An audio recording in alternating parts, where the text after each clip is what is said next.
বিগত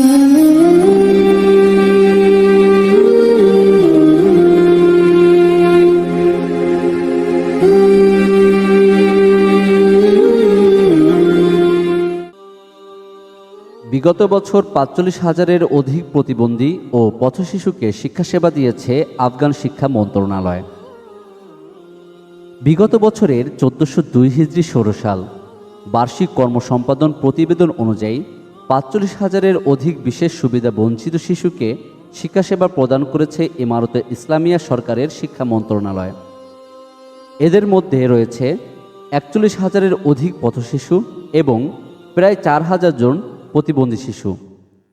পথশিশুদের মাঝে শিক্ষার আলো ছড়িয়ে দিতে ১২৩টি স্কুলে এই সংক্রান্ত কার্যক্রম পরিচালিত করেছে উক্ত মন্ত্রণালয়। এছাড়া ১৫৯টি কমিউনিটি ভিত্তিক ক্লাস পরিচালিত হয়েছে। এর উদ্দেশ্য হল পথশিশুদেরকে সামাজিক কর্মকাণ্ডে অংশগ্রহণে উৎসাহিত করা। এছাড়া বিশেষ শিক্ষাকেন্দ্রের মাধ্যমে ১৮টি প্রদেশে ৪৮৪ জন প্রতিবন্ধী শিশুকে শিক্ষাসেবা দেওয়া হয়েছে। ১৯টি প্রদেশে প্রায় ৪,০০০ প্রতিবন্ধী শিক্ষার্থীর মধ্যে শিক্ষা উপকরণ ও অন্যান্য সুবিধা সরবরাহ করা হয়েছে। বিগত বছর আফগানিস্তানে নতুন করে ২১০টি স্কুল প্রতিষ্ঠা করা হয়েছে। এর মধ্যে রয়েছে ১০৬টি সরকারি ও ১০৪টি বেসরকারি স্কুল। এছাড়া সরকারি বেসরকারি স্কুলসমূহে সর্বমোট ১৪ লক্ষের অধিক নতুন শিক্ষার্থী ভর্তি হয়েছে।